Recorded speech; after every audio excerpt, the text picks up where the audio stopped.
Assalamualaikum warahmatullahi wabarakatuh. Saya Niswani Arawati, NIM saya 18820500061. Video kali ini saya akan menyelesaikan tugas UAS dari mata kuliah Perkembangan Peserta Didik, dosen pengampunya Bapak Burhanuddin MPD. Faktor-faktor yang mempengaruhi pertumbuhan perkembangan peserta didik adalah rangkuman. Proses pertumbuhan dan perkembangan setiap individu peserta didik dapat dipengaruhi faktor internal dan eksternal.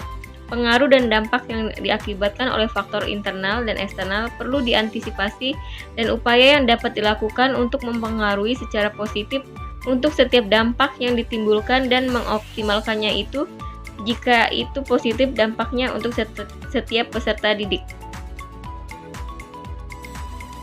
Tidak optimalnya pertumbuhan dan perkembangan dapat dikarenakan faktor ekonomi, sosial, budaya, latar belakang pendidikan, kekurangan atau kelebihan, nutrisi, sakit, kecelakaan, serta faktor-faktor lain yang tidak terdeteksi dan dapat melemahkan proses terjadinya pertumbuhan yang dapat membuat bagian dari saraf.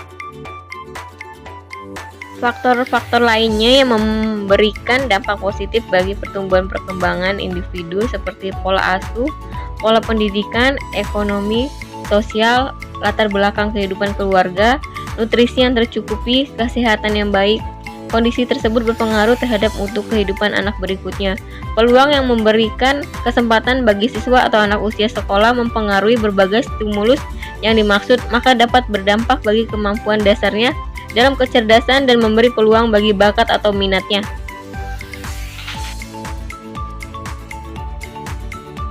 Ada banyak kompetensi yang terdapat dalam diri anak atau peserta didik, antara lain bakat musik atau melukis dan lain-lain yang sifatnya non-intelektual. Seiring dengan kemajuan dan perkembangan pengetahuan, saat ini ada yang namanya asesmen untuk mapping talenta. Instrumen ini memberikan urutan bakat individu. Keseluruhan bakat digambarkan dalam sebuah peta yang membagi atas 4 peta, yaitu stripping, thinking, relating, influencing. Yang dimaksud adalah bagaimana individu dalam melakukan aktivitasnya, kegiatannya didominasi oleh strategi, ide, analis, belajar, ada topik atau konteks yang selalu dipikirkan. Ada kecenderungan fokus memiliki nilai-nilai hidup yang dapat dipercaya, memiliki disiplin, konsisten, sedangkan yang memiliki bakat yang dominan dalam relating seperti mudah menjalin hubungan dengan orang lain, memiliki saling pengertian. Pemetaan talenta atau bakat adalah salah satu cara yang dapat memberikan informasi tambahan yang dapat menolong individu mengenal kapasitas dirinya.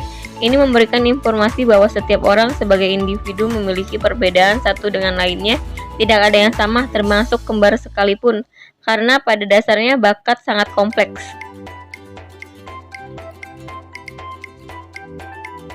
Kecerdasan tidak lepas dari gen yang dibawa oleh individu dari kedua orang tuanya. Artinya, dalam proses berlangsungnya tumbuh kembang terjadi yang namanya pemenuhan kebutuhan dari cikal bakal individu. Misalnya, calon ibu siap untuk menerima cikal bakal anaknya. Tidak ada tekanan psikologis yang dialami selama kehamilan. Misalnya, ada ibu yang tidak suka hamil lagi, sehingga sejak awal mengetahui kehamilannya ingin diaborsi, atau yang hamil karena tindakan kekerasan seks sehingga mengalami ketidaksiapan selama proses kehamilan, atau ada gennya yang mengalami kerusakan sehingga saat anaknya lahir menimbulkan kecacatan permanen yang sangat sulit untuk dikembalikan kepada perkembangan yang seharusnya.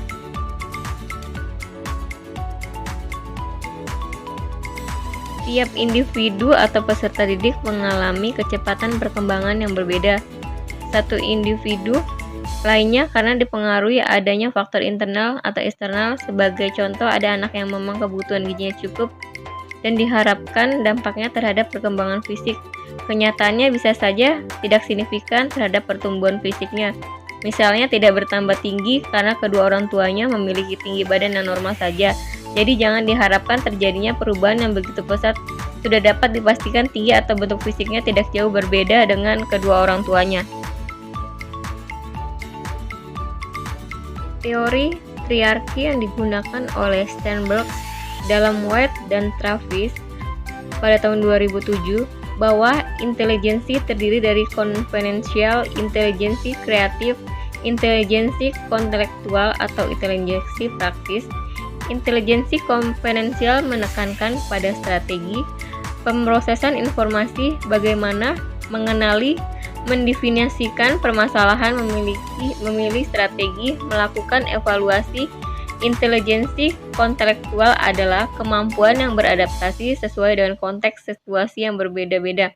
Perbedaan yang berkaitan dengan kecerdasan tentunya sangat sulit dikenali dan diketahui tanpa adanya report yang dapat memberikan penjelasan. Perbedaan lainnya adalah memiliki bakat yang berbeda satu dengan yang lainnya. Pola asuh yang digunakan juga turut berperan terhadap perkembangan setiap individu karena melalui pola pendidikan yang digunakan. Lingkungan sekolah juga adalah areal yang idealnya berperan terhadap perkembangan kapasitas peserta didik.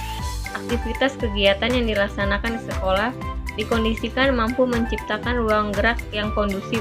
Keterlibatan orang tua dengan guru, guru dengan siswa, guru dan guru adalah hal yang dapat dipelajari dari aktivitas yang melibatkan seluruh komponen terkait di sekolah untuk memotivasi dan memberikan semangat. Nutrisi yang dikonsumsi ibu juga berperan terhadap tumbuh kembang anaknya, karena pada dasarnya gen yang bertumbuh akan semakin dilengkapi dengan pemberian asupan yang sesuai dengan kebutuhannya. Jadi, yang berpengaruh bukan hanya adanya gen, namun dilengkapi dengan nutrisi yang sesuai. Pada tahun 1990, ada anak yang bentuknya seperti anak monyet dengan usia hampir 7 tahun. Tingginya 65 cm, sekujur tubuhnya penuh bulu, dan tidak memiliki kemampuan berkomunikasi. Dari informasi yang diperoleh bahwa selama masa kehamilan tidak pernah mendapat nutrisi yang cukup dan mereka hidup di bawah jembatan atau tidur di gerobak dorong. Kami mengetahui hal ini ternyata sangat menakutkan kalau manusia tidak mendapat kesempatan dan perawatan serta nutrisi yang cukup, berdampak terhadap proses tumbuh kembang selanjutnya. Salah satu indikator yang menjadi perhatian dalam Millennium Development Goals adalah mengenai pentingnya kesehatan ibu pada masa hamil untuk mendapatkan generasi yang lebih baik. Ini menunjukkan bahwa kesadaran dari keluarga perlu ditanamkan sejak dini, peka akan kebutuhan selama masa tumbuh kembang sejak dimulainya kehidupan janin. Jadi, cikal bakal manusia yang mengalami pertumbuhan perkembangan sesuai dengan tugas-tugas perkembangannya diharapkan akan semakin mengalami perubahan dan penyempurnaan dalam perubahan perkembangan fisik karena adanya pertambahan pengalaman, kematangan, kesempatan untuk mendapatkan stimulus yang diperlukan sangat berarti bagi proses tumbuh kembang setiap manusia.